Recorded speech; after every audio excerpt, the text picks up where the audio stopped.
I'm Evelyn, and this is the story of the night my daughter-in-law tried to humiliate me in front of everyone.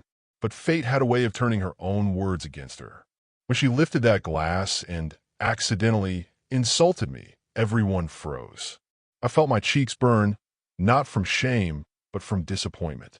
All I wanted was a quiet birthday dinner, nothing more.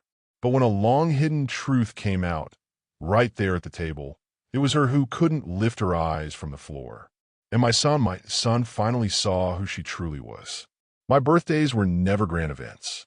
At my age, a slice of cake, a small dinner, and a peaceful night are more than enough. But peace is a luxury when someone in the family carries bitterness like perfume, strong, unnecessary, and impossible to ignore. My daughter-in-law, Clara, always found a way to turn even the simplest moment into a stage where she could shine and where I was expected to shrink. That year, I begged the universe for a quiet evening. Just my son, my granddaughter, and her. I should have known better. Clara doesn't survive in environments where she isn't the center of attention. She arrived late, loud, and already irritated, a storm pretending to be a breeze. Still, I kept my smile. I had decided I would not let anything disturb that night. But sometimes, life has its own plans, much wiser than ours. And the truth, no matter how deeply buried, always finds the most unexpected moment to rise. Little did Clara know, the truth waiting to appear that night didn't just expose her behavior. It shattered the image she worked so hard to maintain. And it opened my son's eyes in a way I had prayed for, silently, for years. I woke up that morning feeling lighter than usual, almost hopeful. Birthdays lose their magic as we age, but they gain another meaning, gratitude. I made my coffee slowly, watching the steam rise, thinking of the dinner I had planned. Nothing fancy, just a comfort meal. I wanted calm. I wanted warmth. I wanted a night without tension. But peace, in Minha Familia, sempre depende de Clara. My son, Daniel, had promised to come early to help. He's always been attentive, especially since his father passed. But Clara, well, Clara had a different relationship with time.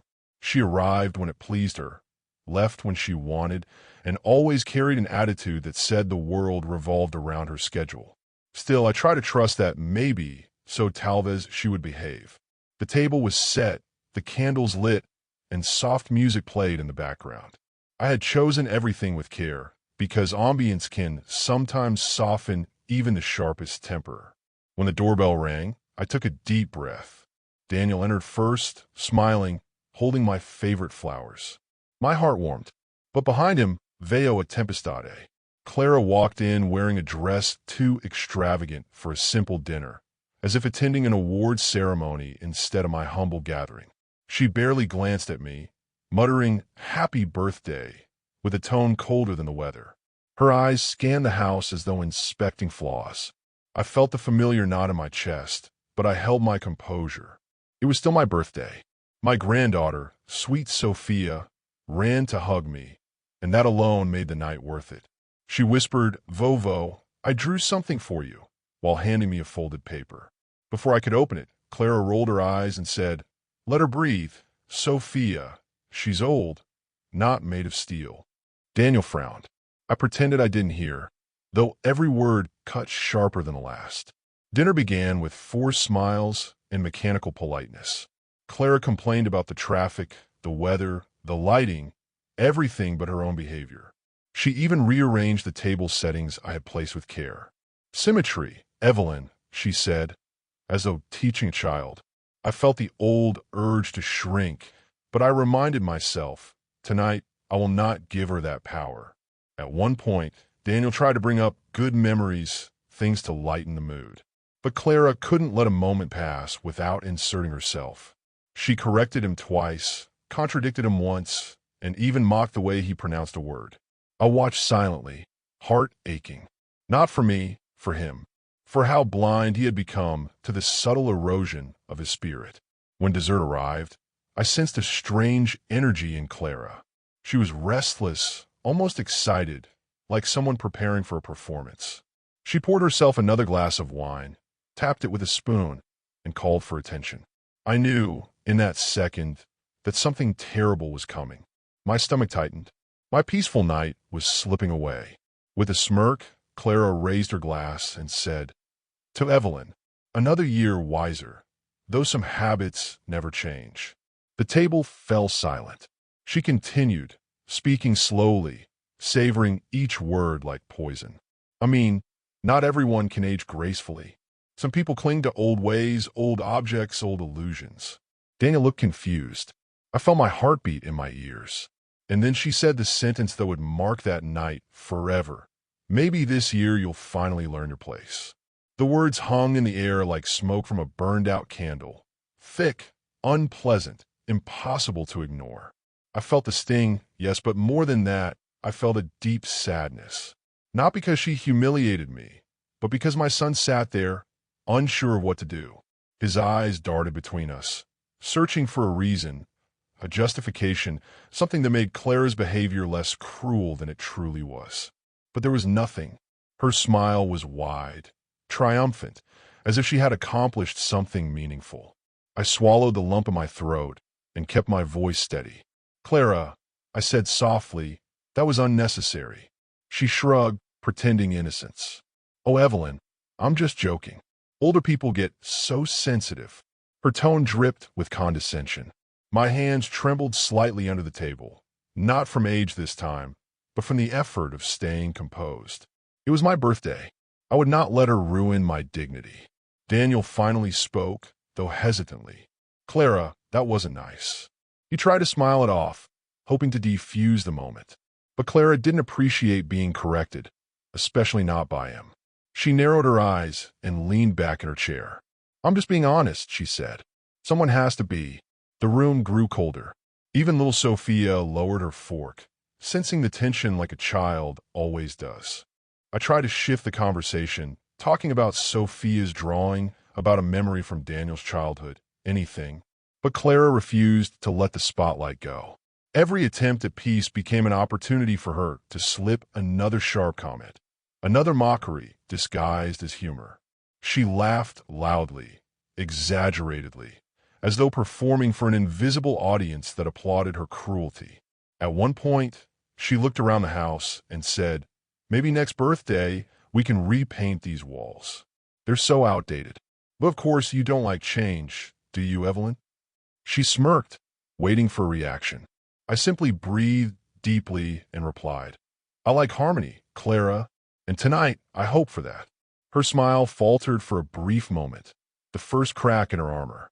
Sophia tugged on Daniel's sleeve and whispered something, glancing at me with worried eyes. He kissed her forehead, but still seemed paralyzed, stuck between defending me and avoiding conflict with his wife.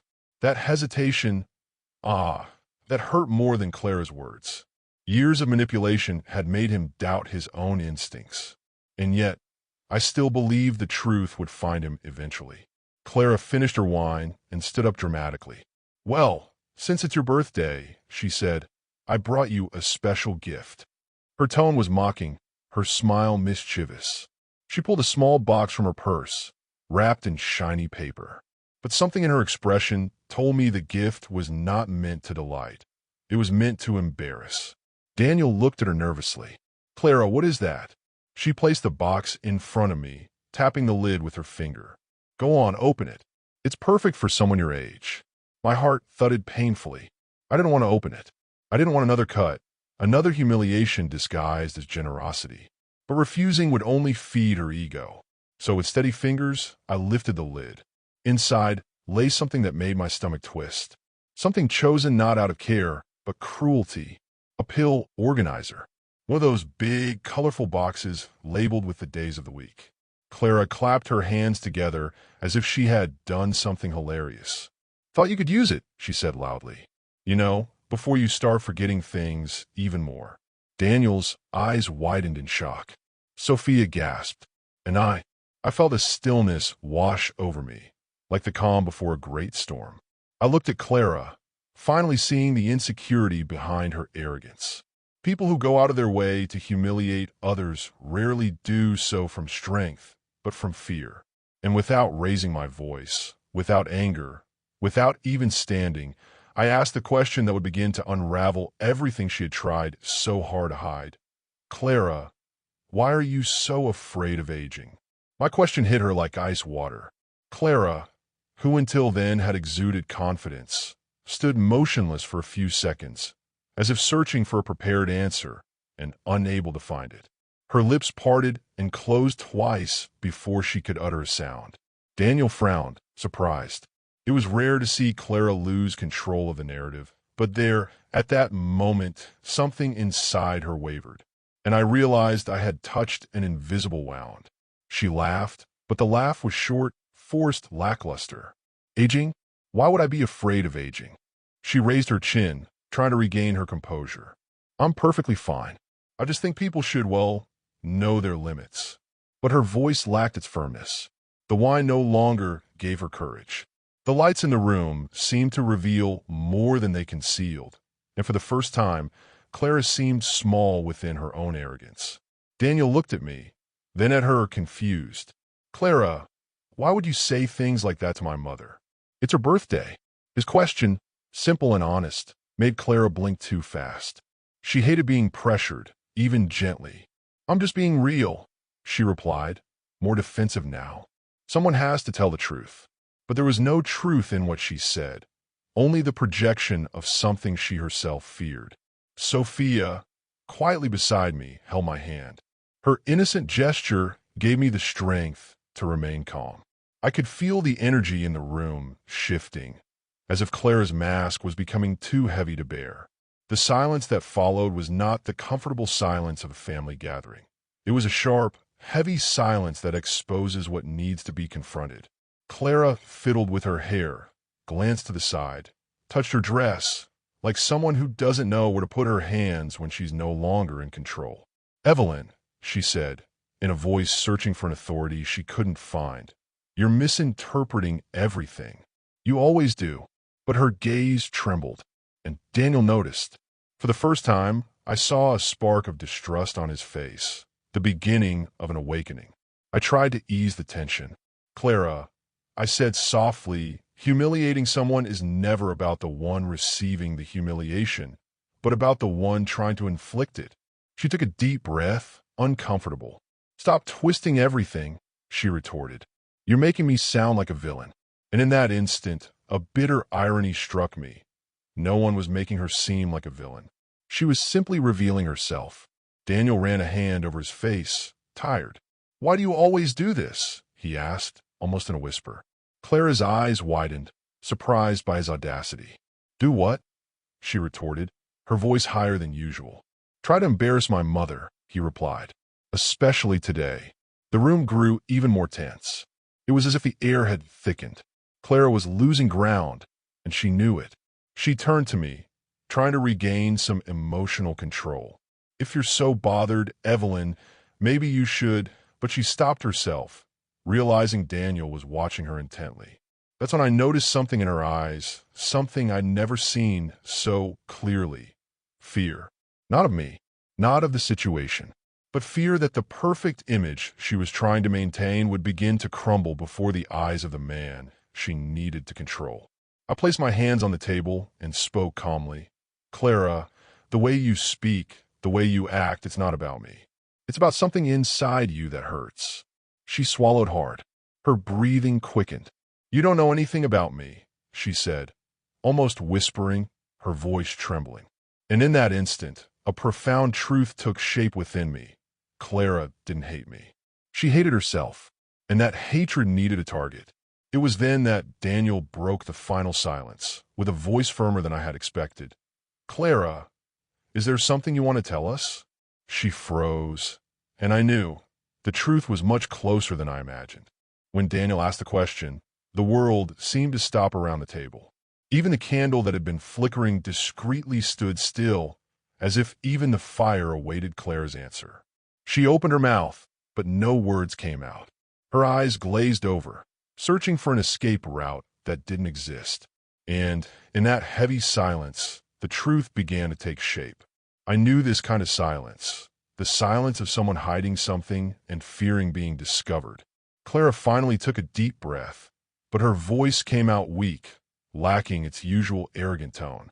"What do you mean?" she asked, trying to sound confused, but the tremor in her voice betrayed her. Daniel leaned forward, resting his elbows on the table. "You've been acting strange for months. Defensive, hostile, like you're hiding something." His words weren't accusatory, they were painful, and therefore, all the more true.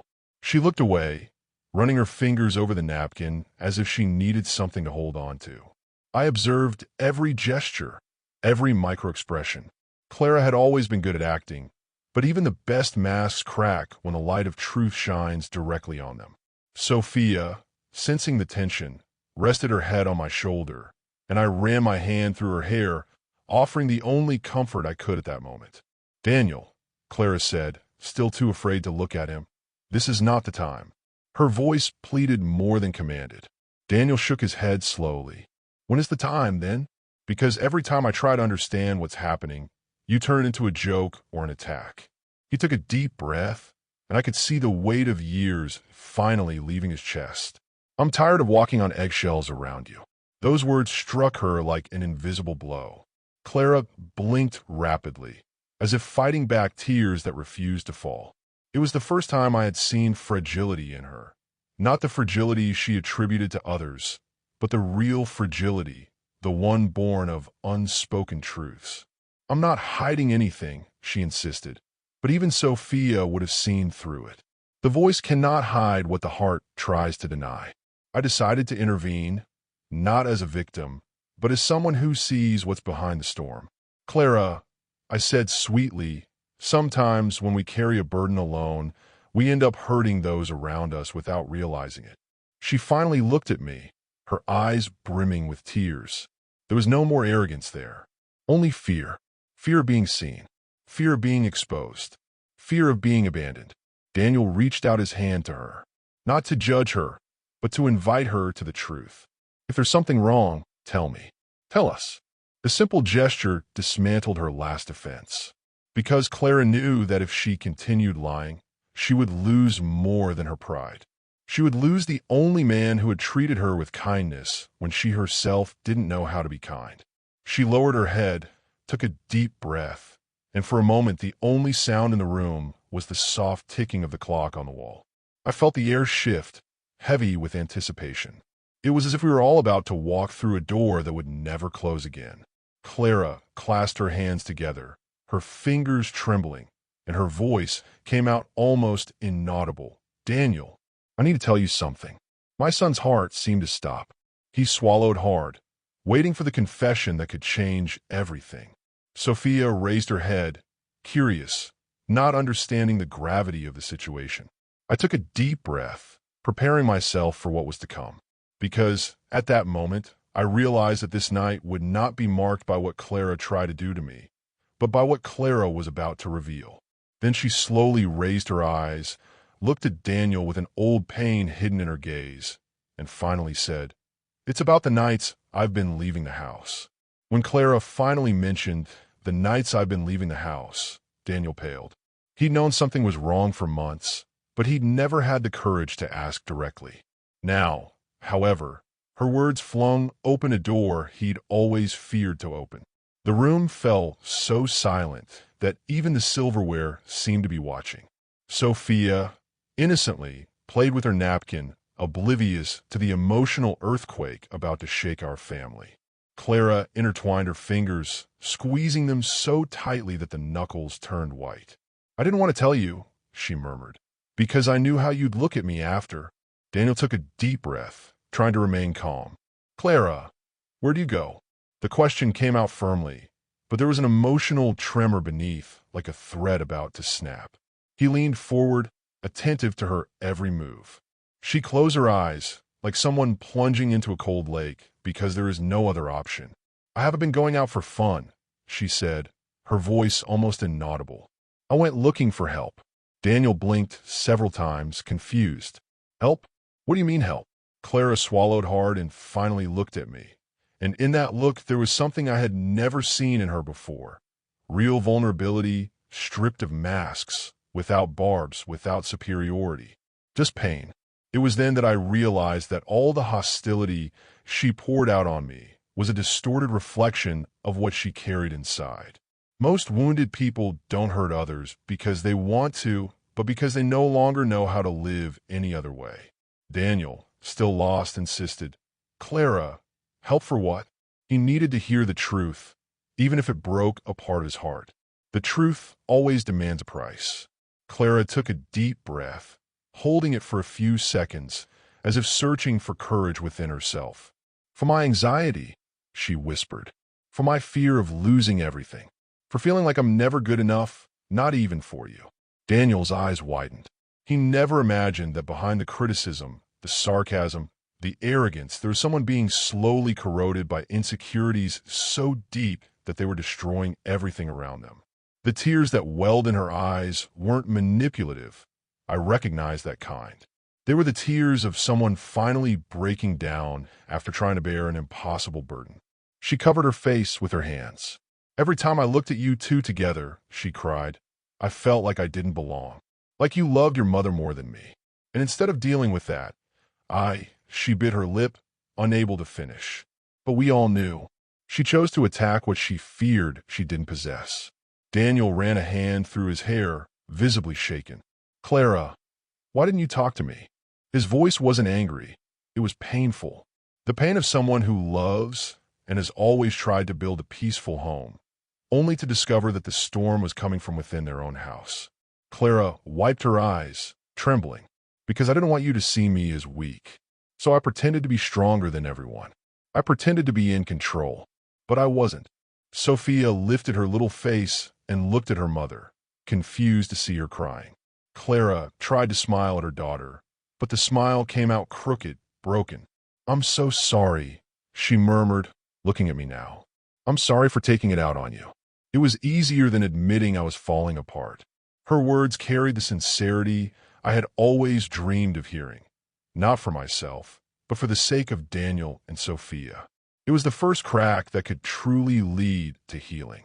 I took a deep breath and placed my hand on hers. "Clara," I said softly, "nobody heals by hurting others, but everybody can start again." She closed her eyes, letting more tears fall. Daniel moved closer, touching her shoulder. For the first time in a long time, they seemed like a couple about to truly see each other, without masks, without games, without pretenses. But before any reconciliation could happen, a doubt took hold of Daniel's mind, as fast as a lightning bolt streaking across the sky. He swallowed hard, took a deep breath, and asked the question Clara most feared hearing that night. "Clara, is that really all you're hiding?" Daniel's question fell on the table like a silent thunderclap. Clara, who had finally allowed herself to cry, froze again. Her shoulders stiffened, and her hands, still damp with tears, intertwined as if seeking protection. It was clear that this was not the question she wanted to face, because whoever fears something fears precisely being asked about it. Her breathing became short, irregular, revealing more than any words could. Daniel observed every detail of her, not with suspicion, but with the pain of someone who realizes they haven't yet reached the bottom of the truth. He ran a hand over his face, tired. "Clara, I need to know. This can't be another half-truth." She opened her mouth, but her voice faltered. Her silence was a scream. It was a confession without words. And that made my heart clench because I knew that night was far from over. She looked at me before looking at him. Perhaps because, somehow, I was the only person at that moment who could no longer judge her. I'd already seen all her layers, the ugly and the fragile ones. Her eyes trembled like those of a child about to admit to a mischief that was too great. "Daniel," she murmured, and his name came out heavy, as if dragging an entire past along with it. Daniel tried to take a deep breath, but even his breathing was anxious. "Clara, look at me." He gently lifted her face. She hesitated, but obeyed. "Is there more?" He insisted, this time softer, but also more serious. Because love doesn't survive in the shadow of lies. And he knew it. She knew it. We all knew. Even Sophia, quietly, sensed that something enormous was lingering there. Clara finally closed her eyes, like someone preparing her heart to confess something that has weighed on her for a long time. I didn't tell you the whole truth, she said, her voice almost faint. Daniel recoiled slightly, feeling the impact even before hearing the rest. She continued, I did seek help, but not only because of my anxiety. The word Elliot echoed through the room like a warning. Something was about to emerge, something she had been holding onto with all her might. I straightened up in my chair, feeling the air grow thick.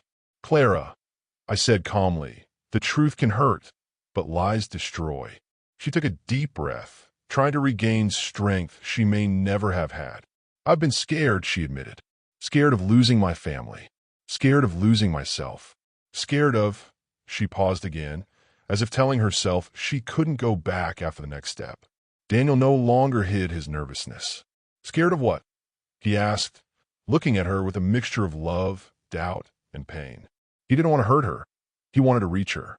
But the truth sometimes comes with inevitable wounds. Clear tears returned, silent this time, rolling down her cheeks like liquid confessions. Whatever it was buried deep inside her, and now it was ready to emerge. She finally touched her face, wiping away her tears, and said, There's something you don't know about those nights, something I hid because I was ashamed. Daniel held her hands, his eyes pleading with her to continue. The world seemed suspended in midair, trapped between before and after. Even the clock on the wall seemed to slow its ticking, respecting the weight of that moment. Clara took a deep breath and opened her eyes, which now held a raw, fragile, difficult truth. Daniel, she said, her voice breaking, I wasn't only going to therapy. She hesitated, and I felt a chill down my spine. Daniel frowned, confused, trying to understand what that meant. Then where were you going? And it was then that Clara, finally unable to hide it for another second, revealed the phrase that would change everything that night. I was meeting someone. When Clara uttered those 4 words, I was meeting someone. Daniel stood completely still. He didn't blink, didn't take a deep breath, didn't say a word. He just stood there, his eyes fixed on her, as if the world had been ripped from under his feet. The phrase hung in the air with the weight of something irreversible. I felt my heart clench for him. Not for Clara, for him. Because a son who truly loves doesn't deserve to carry such heavy doubts. Clara trembled. It wasn't the arrogant trembling of someone pretending not to care. It was the sincere trembling of someone fearing the consequences of their own truth. She ran a hand over her face, smudging her makeup slightly, and lowered her gaze. Daniel, I didn't cheat on you, she said quickly, as if wanting to erase any more painful interpretation. It wasn't like that. It wasn't romantic.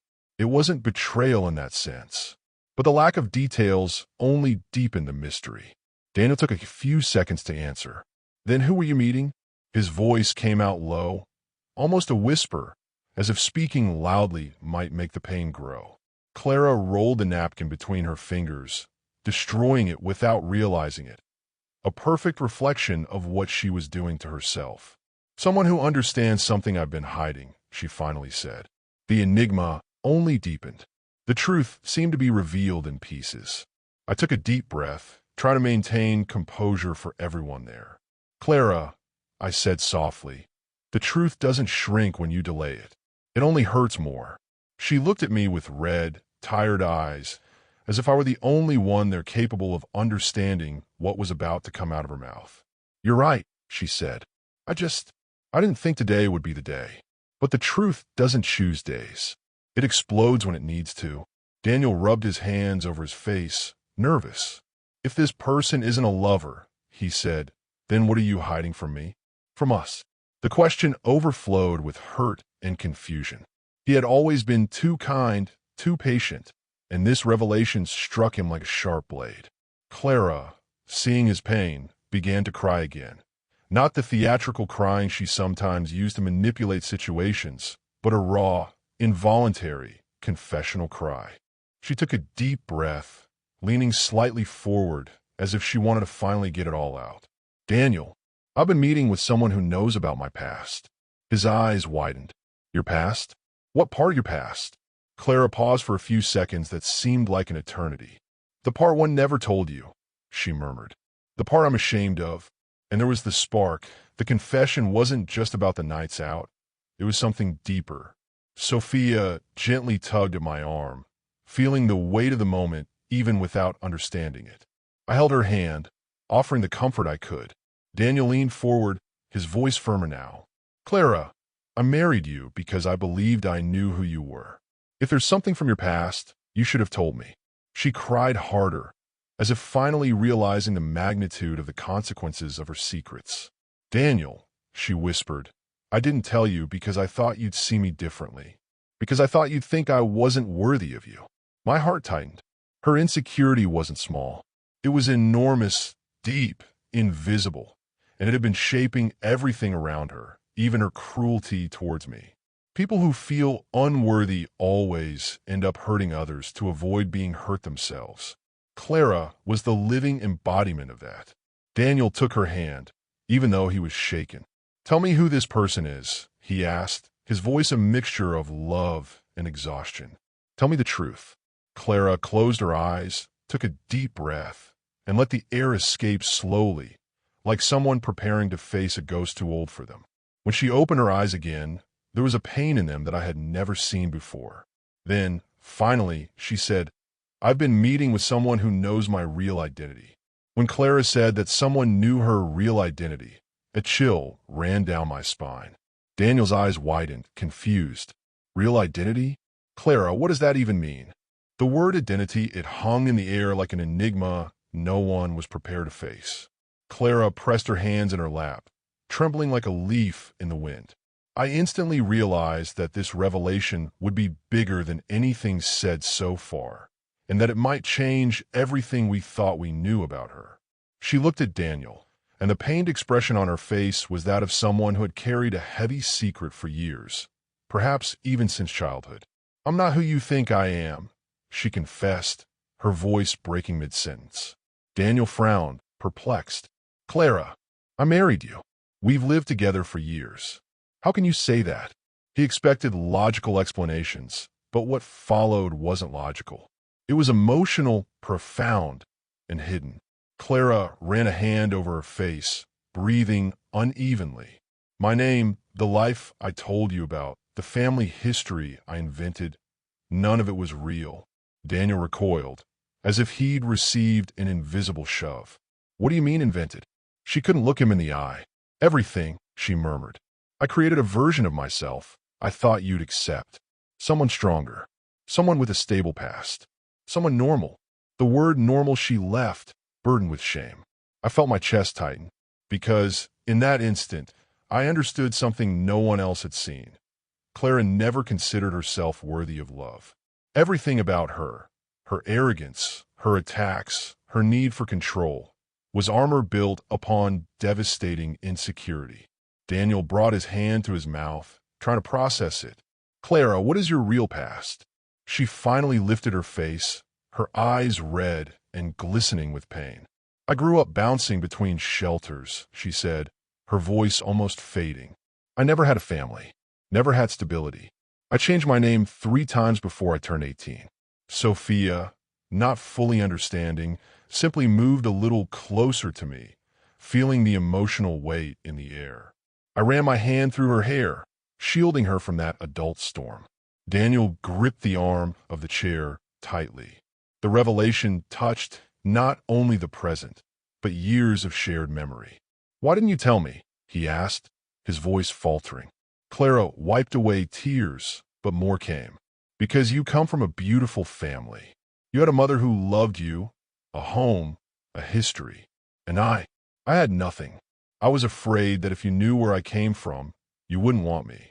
My heart broke for a moment, because despite everything Clara had done to me, there lay the root of it all, abandonment, rejection, old pain.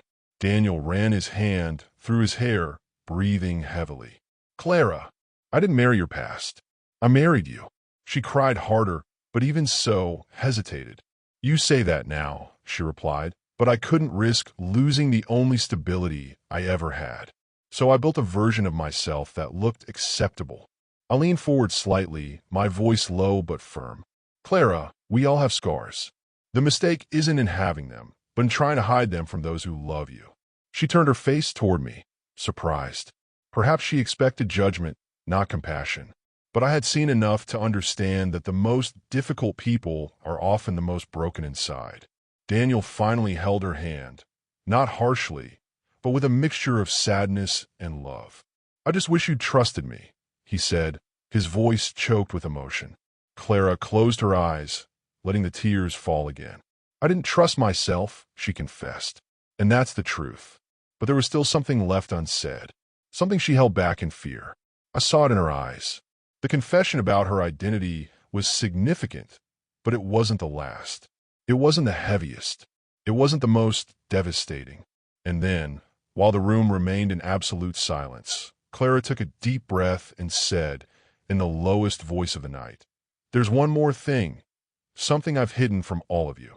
When Clara said there was one more thing, the air seemed to be ripped from the room. It was as if we were all sitting on the edge of an emotional cliff, waiting for the moment when the ground would finally give way. Daniel turned pale, gripping the edge of the table tightly, as if he needed to anchor himself to reality so as not to crumble along with that confession. Even Sophia, without understanding, hugged my arm tighter. Children always sense what adults try to hide. Clara was breathing heavily, like someone about to plunge into waters that were too deep.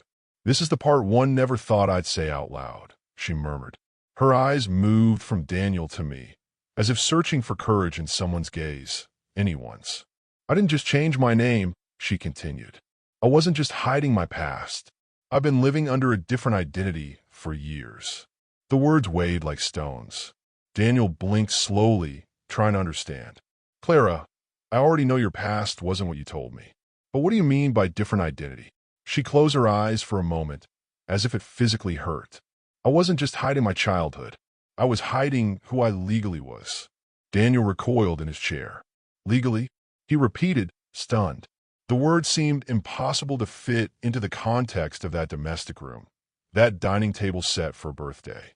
Clara pulled a crumpled piece of paper from her bag, one she had obviously carried with her for a long time, perhaps secretly, perhaps as a reminder of what she feared.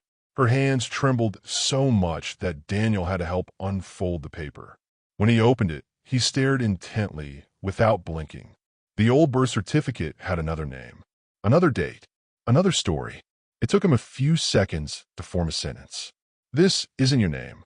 Clara's tears fell onto the paper, blurring some of the old ink. "No," she confirmed, her voice faltering. "It's who I used to be, before I disappeared from that life." Daniel's shock was palpable. It wasn't just a lie, it was its depth. The person he called his wife, the mother of his daughter, wasn't who she claimed to be. At least, not on paper. I felt the weight of that revelation, as if I too were carrying that unknown past. Clara finalmente explicu, of vos tremendo. I left everything behind when I was 18. I ran away from a life that was dangerous, a place where I wasn't safe. I changed my name to protect myself. Daniel apertu o papal entre os dos, mas neo com riva, com uma tristeza profunda. Why didn't you trust me with this? Ele perguntu. Ela balancu a cabeça, desolada. Because every time I saw how stable your life was, how good your family was, I felt like a fraud. I took a deep breath, feeling my heart soften. The woman who had spent months humiliating me wasn't a villain. She was someone who carried scars so deep that she confused attack with survival. "Clara," I said softly, "fear makes people build walls, sometimes so high that even they can't get out." She looked at me with surprise, perhaps expecting judgment, and finding compassion instead. Daniel, however, was still trying to understand the impact of it all. "But why meet someone at night?" he asked. "Who were you seeing?"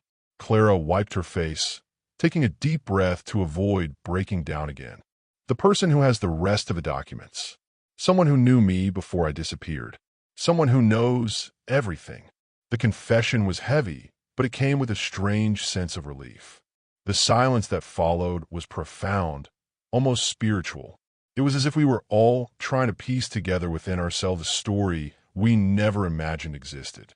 Clara, still trembling, finally revealed. "I've been meeting with the social worker who handled my case before I vanished. She swallowed hard, then added, "And she found something I never expected, something about my family." When Clara said that the social worker had found something about her family, I felt the entire room hold its breath.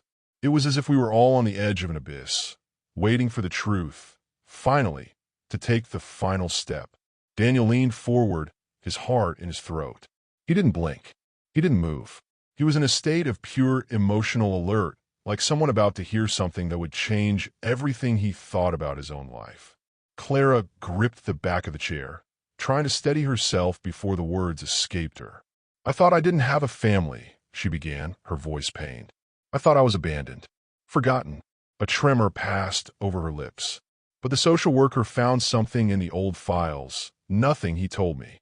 Sophia looked at her mother with wide eyes, as if she sensed that this story wasn't just about the past, but about what was to come. Daniel took a deep breath, trying to remain calm. "Clara, what did she find?" She squeezed her eyes shut for a second, gathering courage. "She found records that were sealed, information that wasn't supposed to be accessible. And inside those records," she swallowed hard, and I could see that this affected her more than any other revelation so far. "Inside those records, they found my birth family." The room fell completely silent, the kind of silence that stifles even thoughts. Daniel brought his hand to his mouth, surprised. "Your birth family? Clara, you always said you didn't have anyone." She shook her head slowly. "I believe that. I was told that." Tears streamed down her face uncontrollably. "But the truth is, I wasn't abandoned. Someone was looking for me. Someone tried to keep me." It was hard to believe that this woman, so harsh with me, carried such devastating pain behind her. I felt my chest tighten, as if the weight of her life had partially fallen on my shoulders. "Clara," I murmured, "this changes a lot, doesn't it?" She nodded, breathing unevenly. "The social worker said my case wasn't simple. It wasn't a normal adoption failure or a runaway situation." Daniel's eyes widened again. "Then what was it?" She took a deep breath, trembling from head to toe. "My family didn't abandon me," she finally said. "I was taken from them." The words echoed like an electric shock across the table.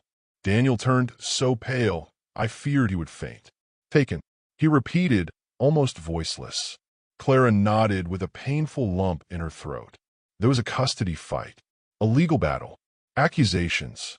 And in the middle of all that, she paused, trying not to break down. "I was put into the system under false assumptions." Sophia held her mother's hand, even without fully understanding. It somehow brought her closer emotionally. Clara gently stroked her daughter's hand, a tenderness rare in her.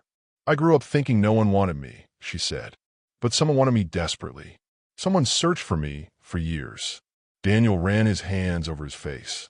"Clara, this is huge. Why didn't you tell me as soon as you found out?" Clara took a deep breath, breathed again, and then spoke in her most fragile voice of the night. "Because I didn't know how to process it myself. And because," she looked at me, "I was afraid Evelyn would think I was using this story to get sympathy."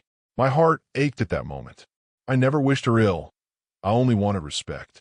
Seeing that she feared even my judgment showed how broken she was inside. Daniel stood up and walked over to her, kneeling beside the chair. "Clara, we could have handled this together." But she shook her head, desperate. "No, you don't understand. This isn't just about my past." She took a deep breath, bracing herself for the final, most difficult part. "Daniel," she said, her eyes wide and full of fear, "I found out who my family is." She hesitated for a second and then finished. "And one of them knows who you are." When Clara said that, "One of them knows who you are," Daniel swallowed, so hard the sound echoed through the silent room. He looked at her as if the ground had disappeared beneath his feet. "Someone from your family knows me?" His voice was heavy with disbelief and fear.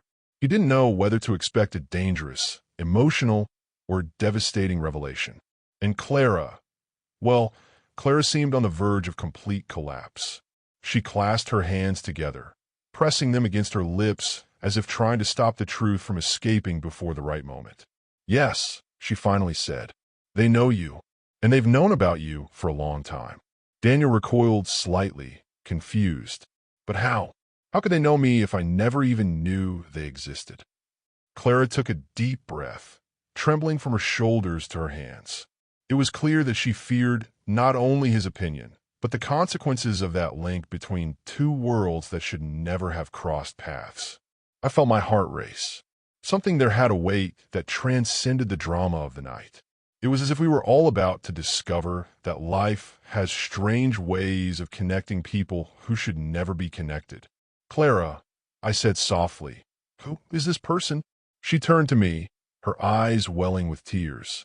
"Someone from my biological family reached out through the social worker," she explained. "Someone who had been searching for me for decades." Daniel put his hand to his chest, trying to steady his breathing. "But what does that have to do with him?" he asked, almost breathless. Clara took a deep breath and began to explain, word by word, like someone trying to assemble an emotional puzzle that always had missing pieces.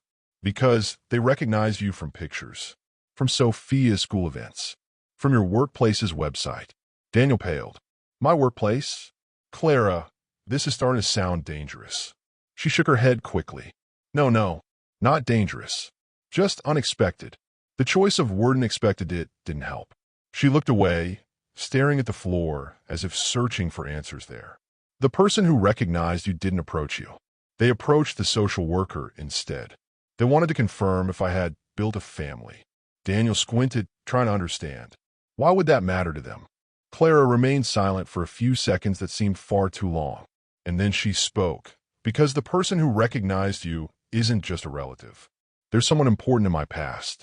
Someone who thought I had died." The sentence fell heavily on the room. Daniel was speechless. I felt a shiver run down my arms.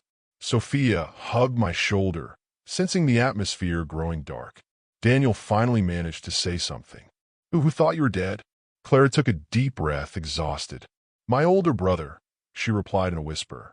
"He spent years trying to find out what had happened to me. And when he saw your photo online, he recognized something." Daniel brought his hand to his face, trying to process it. "Recognized what?" Clara looked at him with a mixture of fear and tenderness. "You look exactly like our father used to look at your age." The silence that followed was so heavy it felt like the roof of the house was going to collapse on us. Daniel stood completely still, petrified by the information. Even my heart skipped a beat.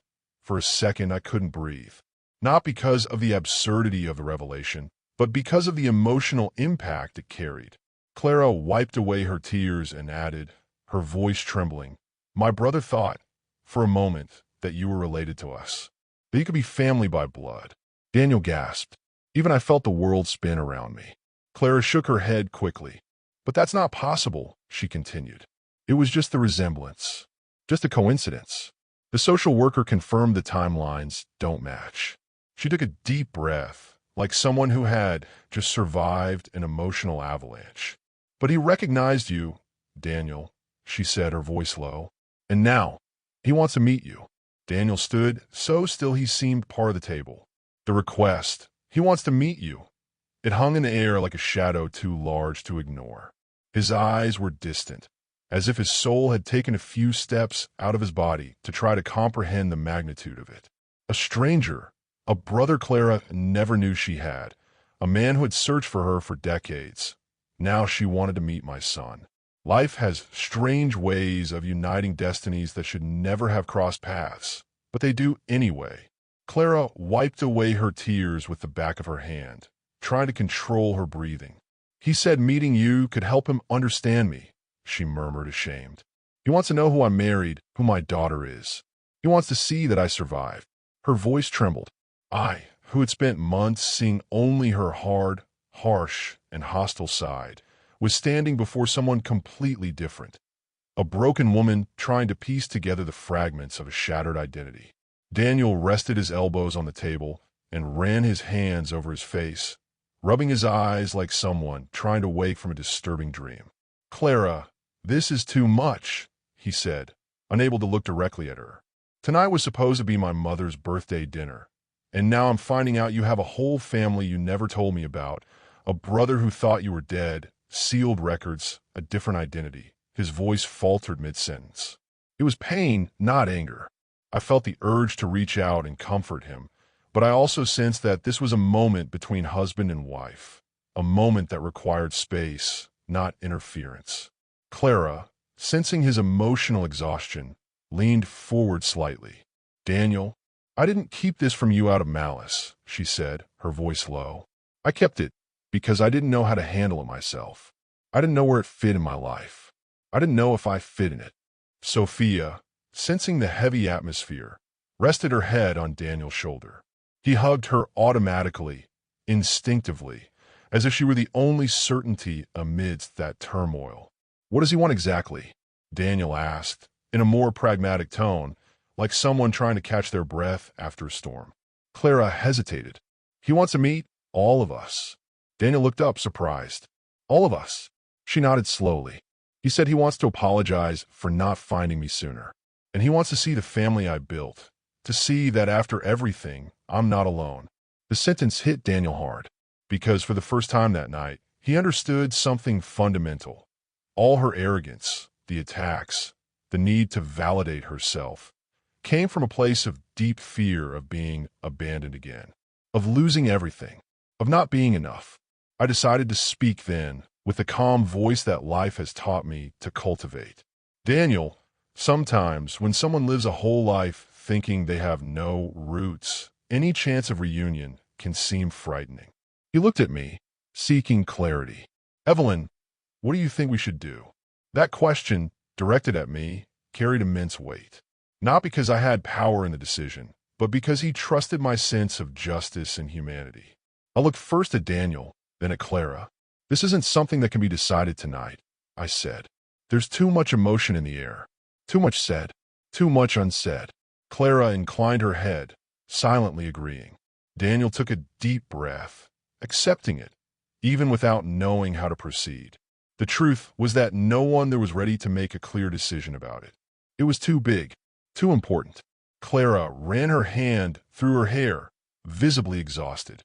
"He's coming to the city next week," she confessed, as if admitting a final piece of the weight. "He said he'll wait for us. No pressure, no demands, just hope."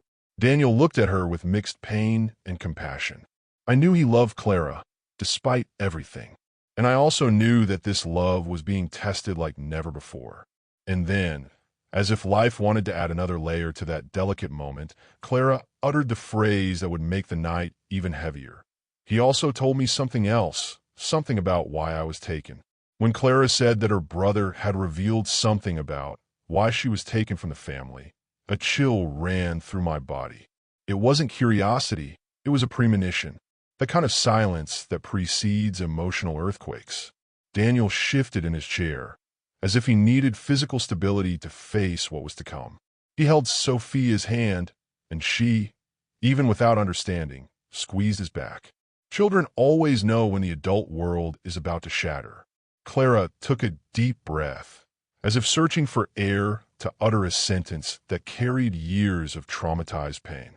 "He told me it wasn't because my parents couldn't take care of me," she began, her voice trembling. "It wasn't neglect. It wasn't abandonment. It wasn't poverty." Daniel frowned, confused. "Then why?" The question came out bluntly, urgently, as if he feared the answer as much as he needed it. She ran her hands over her face, trying to control the emotion that threatened to overflow. "It was because of someone else," she murmured. "Someone outside the family. Someone who intervened." Daniel leaned in even closer. "Intervened how?" Clara closed her eyes, as if reliving it was as painful as experiencing it the first time. "There was an accusation," she said, her voice faltering. "A lie. A very dangerous lie." My stomach clenched. Stories of families destroyed by lies are nothing new to me, and each one is more devastating than the last. Clara continued. "A neighbor, someone with influence, claimed my father was dangerous, that he was unstable, that he posed a risk to me." Daniel shook his head, tried to process it. "But your brother said that wasn't true?" Clara took a deep breath, opening her eyes. "Not only was it not true, but the neighbor had personal reasons for wanting me taken away." Daniel's eyes widened. "Personal reasons?" The word hung heavy between us, like a shadow laden with consequence. Clara nodded slowly. "He wanted me. He tried to convince my mother to let him adopt me. When she refused, he made up a story. The silence that followed was almost cruel.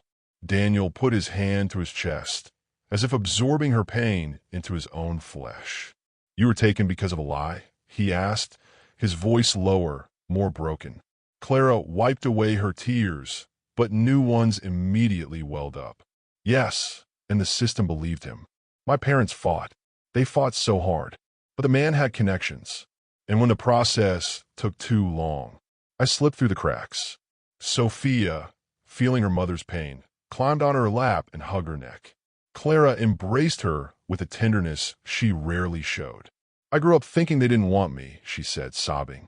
"But the truth is, they never stopped looking. They never stopped fighting. And now my brother wants to tell me everything, to show me the documents, the letters, the appeals." Daniel breathed slowly, like someone trying to stay upright, even when the ground is crumbling beneath him. "Clara, this is huge. This changes everything about your life." She nodded, her eyes welling with tears. "I know, and that's why I've been lost. Angry, defensive. Every time I looked at your family, stable, loving, I felt like an intruder. Someone who didn't deserve to be there." I placed my hand on my chest, feeling a pain that wasn't mine but became mine in that instant. "Clara," I said softly, "life has taken so much from you, but no one can take away your right to rebuild." She looked at me with surprise, perhaps for the first time, not as a rival, but as a woman speaking to another woman. Mother speaking to mother. Soul speaking to soul. Daniel then asked the question that had been hanging in the air since the beginning of that revelation. "What does your brother want from us now?" Clara wiped away her tears and replied with brutal honesty. "He wants to meet you, and he wants us to meet our parents." When Clara said that her brother wanted her, and all of us, to meet her biological parents, I felt the air leave the room. Daniel stood completely still, as if his own body were trying to protect his heart from a truth too great to absorb all at once. He blinked slowly, trying to understand if he had heard correctly. "Your parents?" he repeated, his voice low, almost broken. "They're alive." Clara nodded, tears silently streaming down her face. She took a handkerchief and wiped her eyes, but her voice still trembled. "They never stopped looking for me," she whispered. "My mother filed appeals for years. My father wrote letters. They tried everything, but the system shut them out." Daniel ran a hand through his hair, like someone trying to reorganize his inner world. "So they've been out there all this time," he said, almost to himself, "believing you were gone." Clara looked at him with a pain so deep it seemed too old for her age. "They thought I died," she murmured. "When my file stopped being updated, they assumed the worst. They held a memorial for me." Shock washed over Daniel's face. Even I felt a tremor in my chest. That woman, who had so often confronted me with arrogance, was revealing a tragedy that no heart should bear alone. Sophia, innocent, hugged her mother tighter, as if she wanted to protect her from that invisible pain. Clara embraced her, running her hand through her hair. "When the social worker found them again," she continued, "my mother died. My father didn't stop crying for hours." The image pierced my chest like an arrow. A mother who believed she had lost her daughter. A father who cried for decades over something that never happened. Daniel took a deep breath, tried to maintain his composure. "And now," he said, looking at Clara, "they want to see you? To see us." Clara nodded slowly, with a kind of gentle fear that only exists when hope is both too great and too fragile at the same time. "My brother said they're terrified," she explained. "Terrified that I'll hate them or that I won't want to meet them." I moved a little closer, resting my hands on the table. "Clara," I said carefully, "no parent expects forgiveness after a story like this. They only hope you're alive." She turned to me, surprised by the kindness.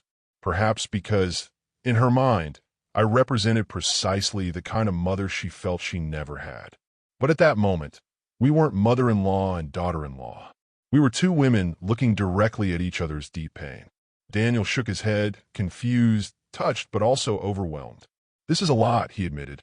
"I don't even know what to think. They want to meet us? What for?" Clara took a deep breath, gathering her courage. "To apologize," she replied.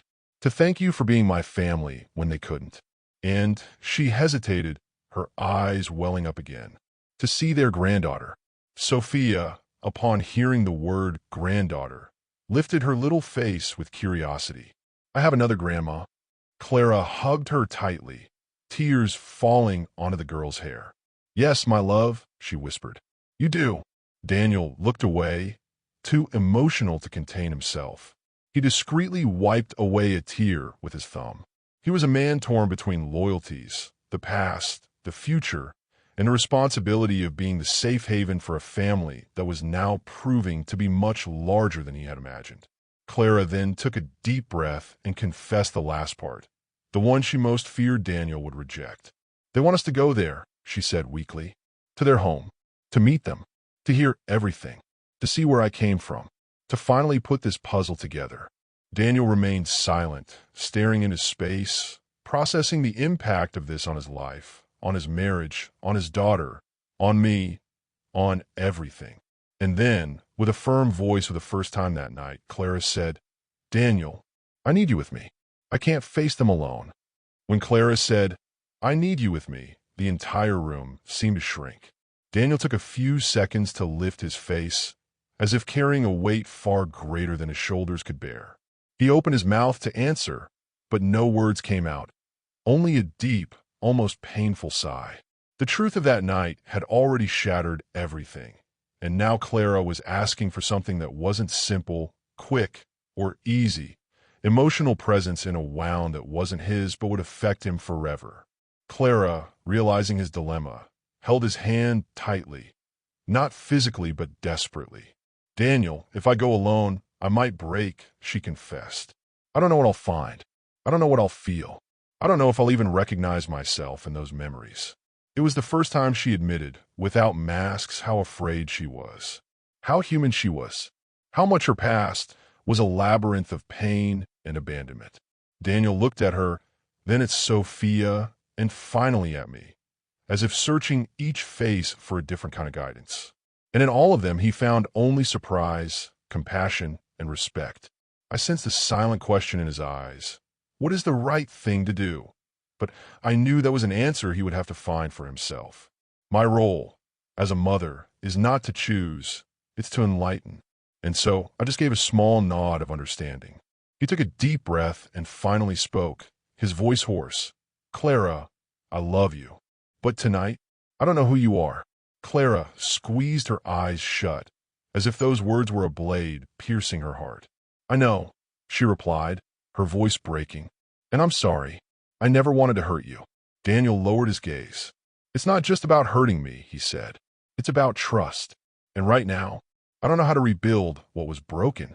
Sophia, feeling the weight of the moment, held her mother's face in her two little hands and whispered, Mommy, don't cry.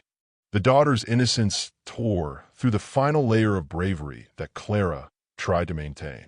She hugged her with a rare tenderness, one I had never seen in her before. And in that hug, I understood something important. Clara always knew how to love. She just never knew how to keep loving without fear of losing. Daniel then stood up, walking a few steps across the room. He was a man torn between two roles, that of a wounded husband and that of an empathetic human being. Meeting your parents, he said, looking out the window, means stepping into a storm that isn't mine. But it's your storm, and you didn't ask for any of this. Clara stood up too, carefully, as if any sudden movement could cause her to collapse. I'm not asking you to fix it, she said. Just don't let me face it alone. He looked at her again, his eyes welling with tears. I need time, he admitted. Not to decide if I'll go, but to understand how to go. Clara nodded, and a timid hope lit up her face. It wasn't a yes, but it wasn't a no either. It was something much more human. I am trying. And sometimes just trying is half the battle. I took a deep breath, feeling my heart finally slow down a little. But then Clara looked directly at me, and I realized there was still something left unsaid. Something she had kept to herself until now because it was too delicate, too personal, perhaps too embarrassing. Elena, she said weakly, using my name for the first time that night. There's one more thing I need to confess. Daniel turned around, immediately. I felt my whole body freeze. And then Clara finished with devastating sincerity. This last part is about you. When Clara said this last part is about you, my heart gave a strange leap in my chest. Not out of fear, but because I felt that this revelation was no small thing. Daniel turned to her immediately, his whole body tense, as if ready to protect her or me, depending on what came next. The room became so silent that I heard the faint crackling of the burning candle. It was as if the house itself were leaning towards her, waiting for the truth to fall. Clara took a deep breath, bracing her hands on the table to stop her trembling. "Evelyn," she began, and my name sounded different coming from her, less harsh, less defensive. "I need to tell you something I should have said a long time ago." Daniel frowned. I stood firm. Life had taught me that when someone finally decides to speak, you shouldn't interrupt. Clara hesitated, but continued. "Part of the reason I resented you wasn't really about you." She swallowed hard, her eyes glistening with a mixture of shame and pain. "When I first met you," she said, "I saw the way Daniel looked at you. The respect, the trust, the love." She took another deep breath, and her voice almost faltered. "I never had that. Not from anyone. Not in my entire life. And instead of admiring what you two had, I felt threatened by it." The confession fell heavily, like a stone finally released after carrying it for years. Daniel closed his eyes, clearly shaken. I felt my chest tighten, not out of offense, but out of understanding. I had seen this kind of pain before, the pain of someone who was never loved as they should have been. Clara continued, quickly wiping away her tears. "Every time you're kind to me," she said, "I felt like it exposed how broken I was.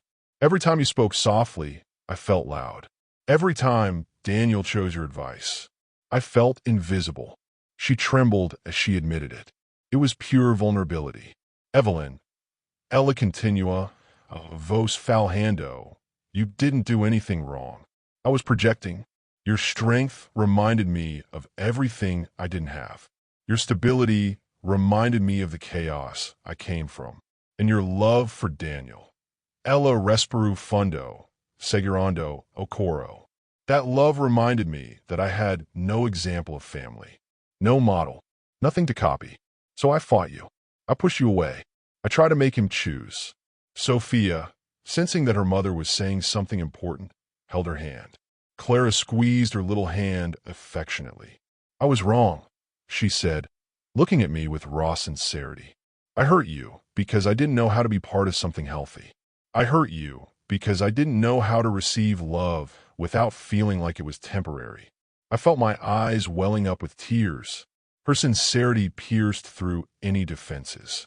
Daniel placed his hand on hers cautiously, as if holding something fragile.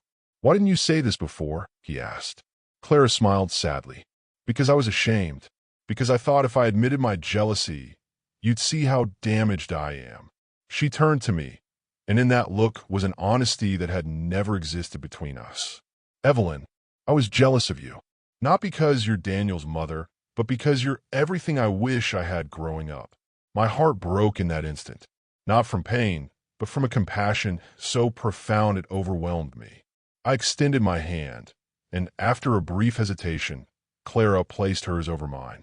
"You don't have to fight me," I said softly. "You never did. I'm not here to take anything from you. I'm here to add, if you allow it." Clara broke down in tears, finally releasing everything she had been carrying. Daniel hugged her, and Sophia joined the embrace, as if it were a sacred moment. The truth, after all, hadn't destroyed anyone that night. It had done something much greater. It had opened up space for healing. And as I watched the three of them together, I realized something as clear as day. That night wasn't about my birthday. It was about rebirth. Hers, theirs, ours. I thought my birthday would be just another simple date, with timid candles, a quiet dinner, and the hope of no arguments. But life always finds a way to surprise us.